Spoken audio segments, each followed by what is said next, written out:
Welcome to the Restoration Pros Unplugged podcast. In each episode, we're going to bring you insightful interviews and discussions with top restoration industry leaders. We're also going to delve into their business, the strategies that made them successful, and most importantly, the valuable lessons they've learned along the way. I'm your host, Clinton James. I'm also the Chief Marketing Officer at Water Restoration Marketing. We're a digital marketing agency dedicated to helping restoration companies nationwide secure more high-value water jobs. Now, this show, it aims to provide you with the knowledge and tools you need to excel in the restoration industry. So sit back, relax, and enjoy the show.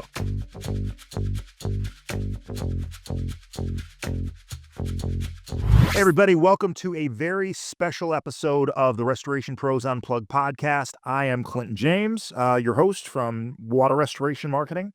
Today is a very, very special episode. We've got an exciting announcement today. Out of all of the episodes that we recorded in season one, we had one guest that I was routinely asked about the most. And not only asked about, but asked multiple times to be put in contact with so that he could help them on their journey to secure TPA business. It is the episode that had the most downloads and the episode I received the most feedback on. So I thought, hey, that guy Bobby Thomas over at Extreme Services, he knows a thing or two. The whole purpose of this podcast is really to educate people in the restoration space, not only from a marketing standpoint, but getting into the business and scaling the business. And while I have a lot of experience, 8 years of it, working exclusively with restoration companies, I've actually never owned a restoration company. So I think there's no better person to bring on as a co-host for the Restoration Pros Unplugged podcast is someone that's currently growing and scaling their own restoration company. So it is with my great pleasure to introduce our audience to my new co-host for the Restoration Pros Unplugged podcast, CEO of Extreme Services, Mr. Bobby Thomas. Bobby, thank you for joining me. Oh, thank you, Clint, man. Thank you for the, outstanding introduction, man. That was phenomenal. Well, you got to live up to the billing, man. So when I reached out to you a couple months ago, you and I have had a bunch of back and forths because you really got a lot of industry knowledge that I want to use and I want to share with the clients that I work with. But I floated the idea of getting you on as a co-host on the podcast. And tell me a little bit why'd you take me up on the offer? You know what? I thought it was a great idea. Clinton, there are a lot of people in this industry that just don't know where to get started. They have a ton of questions. I've been there and done that. And I think with the audience that you have, I think we can actually give some input to some people and really help them out, man.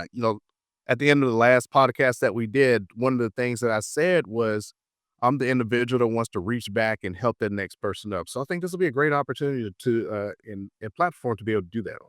Awesome, Bobby. We're glad to have you. For those who didn't hear the original episode where we featured you, I'd like to give them a little insight on you, your business, your background, how you got into the restoration space. So let's start there. Can you give us a little, like a quick snippet, like some background experience on how you got into the restoration space?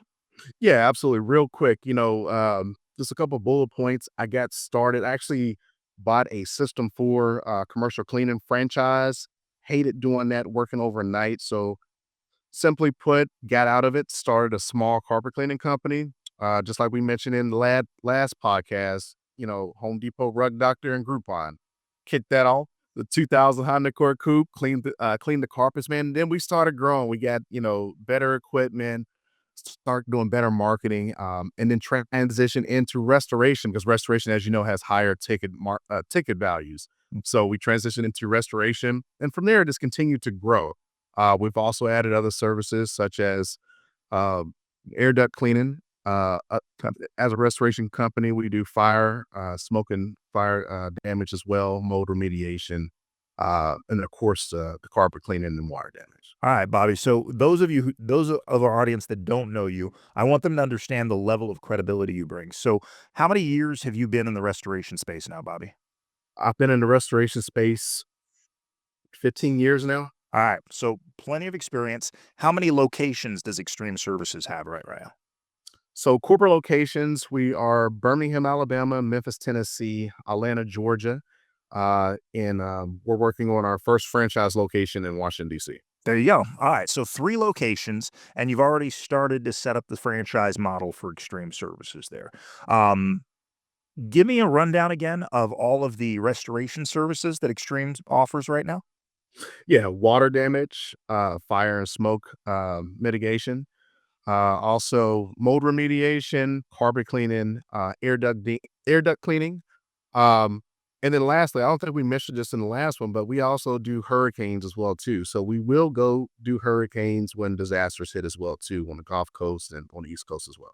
I find a lot of guys that get into the men and women, let me change that. A lot of the people that get into the restoration space do start initially storm chasing, right? Is that a big part of your business over the last few years? I wouldn't say it's a very large part of it. It's about to become a larger part of it, but it's not the biggest part.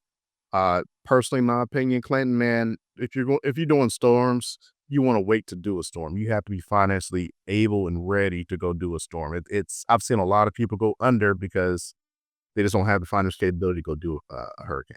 Okay. When you were just starting out, you mentioned that you started out in a Honda carpet Yeah. cleaning. Talk a little bit about your when you initially started hiring people. Like, at what level did you start hiring people, and who were the first hires that you made in your organization? My situation was a little bit different. So my very first hire is when I first got started. Because when I started restoration, I didn't know how to do a water damage job, and I got my WRT. What that guy was doing. I was like, "Hey, Scotty, how you do this?" Because I actually hired someone that was in the industry. Man, I learned from my tech. Man, that's how I got started, and that's when I made my first hire with my company. Yeah, it's funny that you mentioned WRT and your IICRC certifications and the things that Yeah, think people think if they go get those certifications, they're going to learn how to do water mitigation. And that's not really true. right. You literally have to actually have some experience going out. Like a lot of the franchises, they send their franchisees out to a wet house in Florida or some other state to actually spend a couple of weeks learning how to do proper water mitigation and some of the other services that they offer.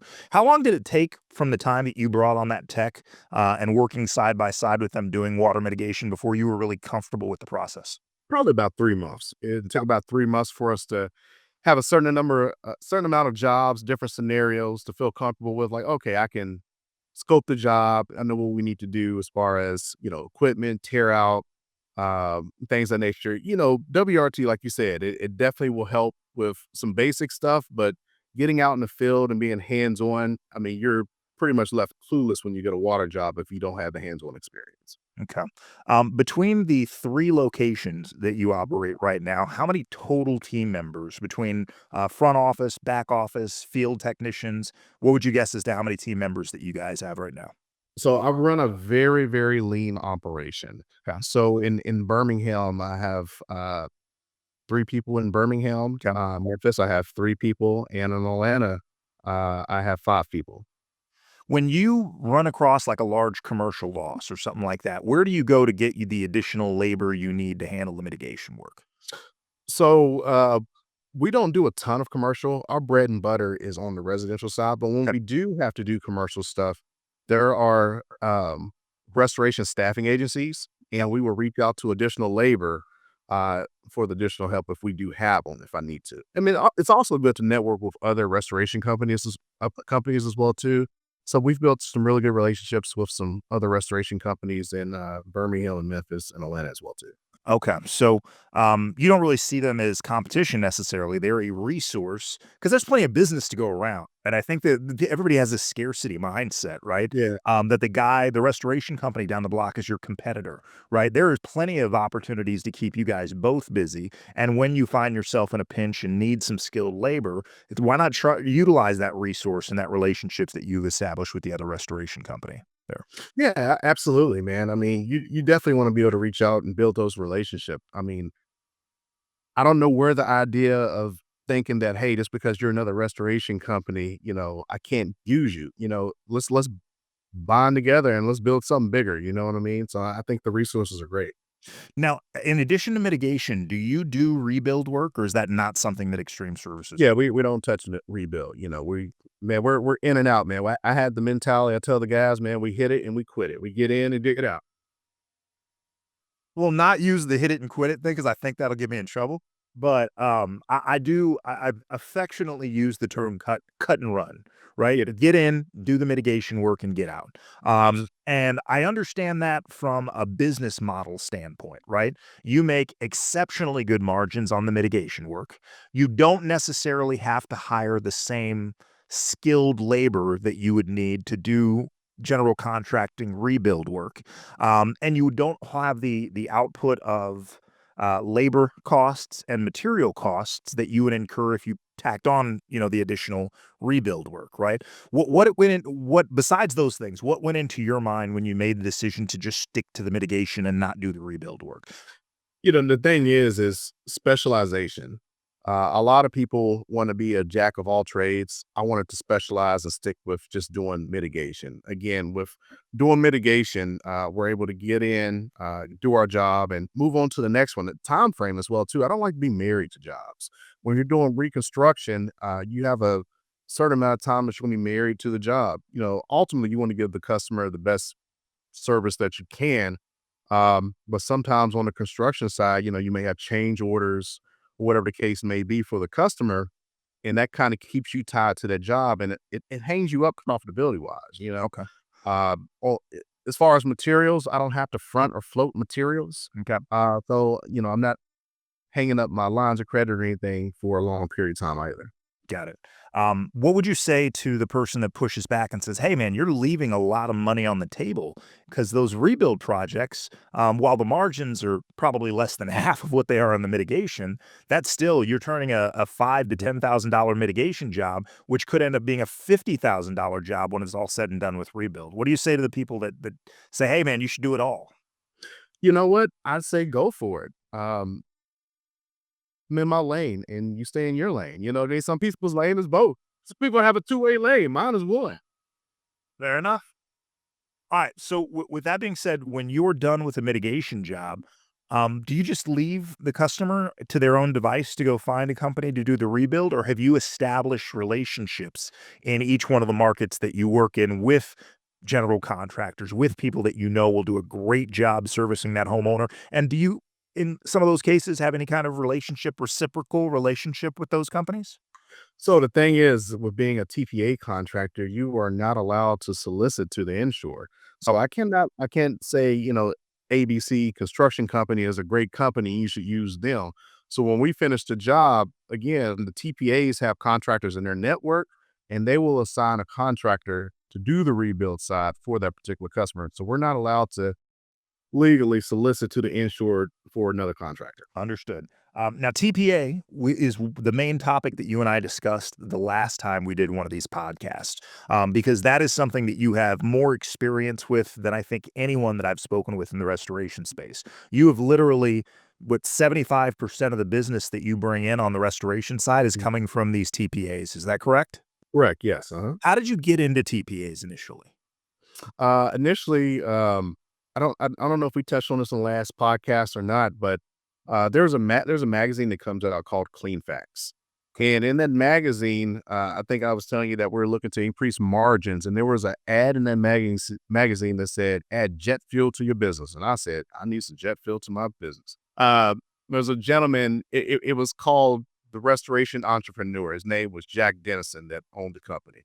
So I reached out to Jack, and Jack was my consultant, and he taught me the ins and out of the TPA space. Jack built a very large company, operated in multiple states.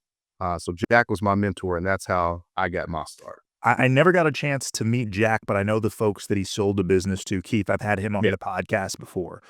There. So when it comes to TPAs, you've got some projects in the works right now because you want to share that knowledge with other restoration companies there, right? absolutely. Educate those people on how to properly not only sign up for the TPAs, but how to use them as a great partner to bring in new business, right? Because TPAs don't always have the best reputation in the restoration space. I think for every restoration company I talk to, half of them hate the idea of doing TPA and program work. The other half of it see as a great opportunity, another marketing channel for them to bring in additional work. Tell me a little bit about where your thoughts are when it comes to that. So when it comes to TPAs, man, I can see where contractors can be frustrated with them. But I think it's great if we continue to band together and work together with the TPAs. For example, different price points. I'm not going to name the TPA in particular, but they have a price point um, specific to themselves. And if a lot of the contractors in their network increase their price points, um, the TPA has no other choice but to level the playing field for all contractors. Okay. So if we band together as a contractor network, we can, work with the TPAs and also win. Okay, yeah. So again, I think it's important for restoration companies to band together. I'm not going to mention the TPA's name in particular, but if we work together as restoration contractors, we can work on increasing our price points. Because I know one of the biggest gripes that contractors have is that they're slicing my prices. I'm not able to make the margins that I need. Right. But if we work together and set price points that we're communicating on. I mean, I guess you could say if the contractors communicate with one another, uh, we can work together to get higher price points. To give you an example, here in Birmingham, I know all of the contractors in the TPA, particular TPA that I'm talking about, all of us have a price point of plus 89 or higher. So what that means is that all of us are going to make money and they're not going to go to the lower price contractor. We want to band together to make sure everybody is getting the margins that they need. Awesome.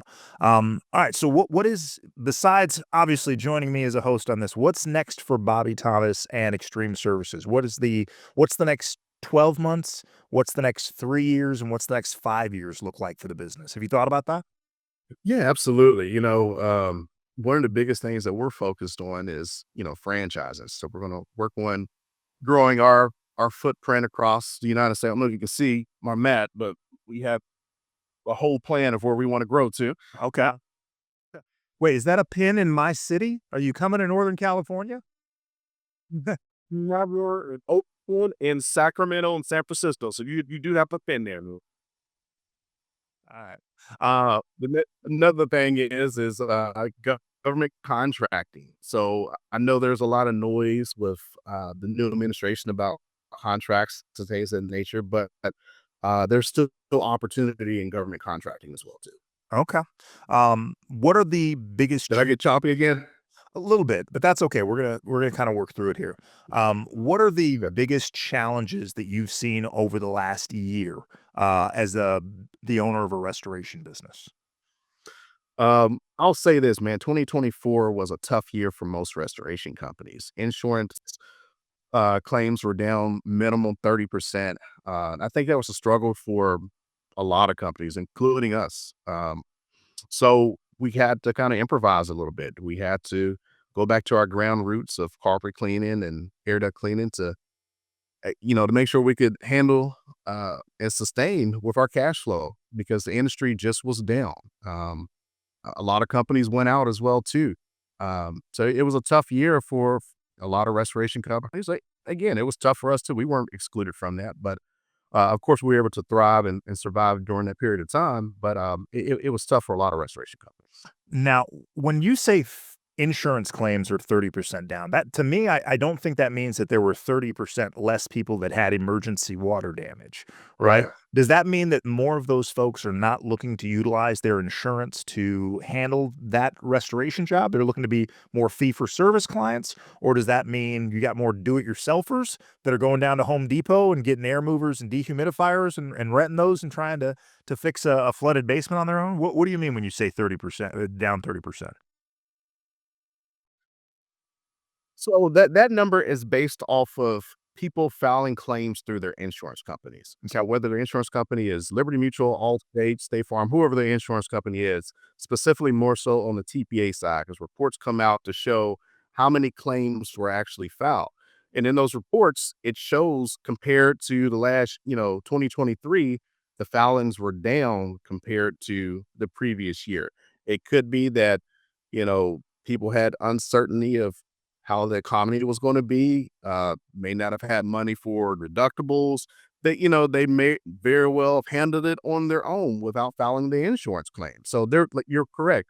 It could have been handled a different way, but they weren't filed through their insurance company. Okay, got it, got it. Because I look at all the things that are happening from a weather standpoint in our country, and I can't imagine the number of actual opportunities, restoration, water mitigation, mold remediation, that those numbers are going down with all the things that we have going on with, Yeah. I would say climate change, but the environment and a lot of different things there. So it's interesting to hear that the number of insurance claims is down, but I don't think the number of jobs and opportunities is down. You just have to be a little bit more creative, and some homeowners may be a little more reluctant than they have been in the past to utilize their insurance coverage to handle those claims, especially in states like Florida, right, where they're like, "Hey, the last thing I want to do is touch my homeowner's insurance right now because I don't want them to drop me from my policy." Right? Yeah. Or it could be a thing too. Some people have really high deductibles. Some people have 15,000, $20,000 deductibles. What's the point of filing the claim? You got to pay for it anyway. Hmm, okay.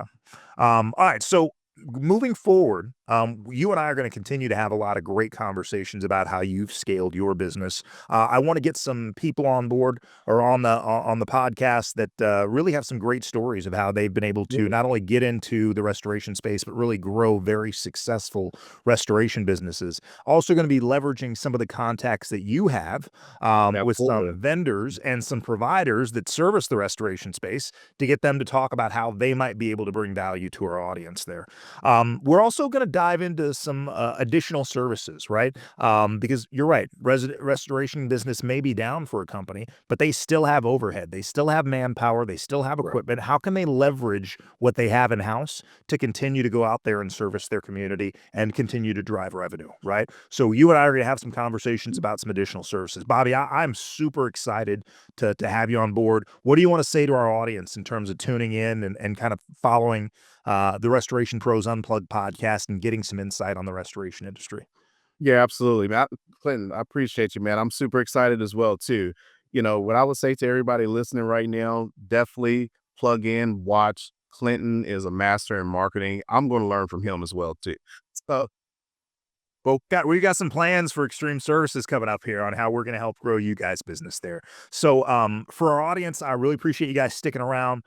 If you like what you heard today from myself and Bobby over at Extreme Services, make sure you guys subscribe. Make sure you guys like. Make sure you guys follow us on social. Make sure you guys subscribe to the YouTube channel and the podcast there. We're going to be bringing you more interviews, insights, success stories from other restoration companies. We really appreciate you, Bobby. I'm glad to have you on the team. And to our audience, again, I always say, you guys stay safe, stay dry, stay busy.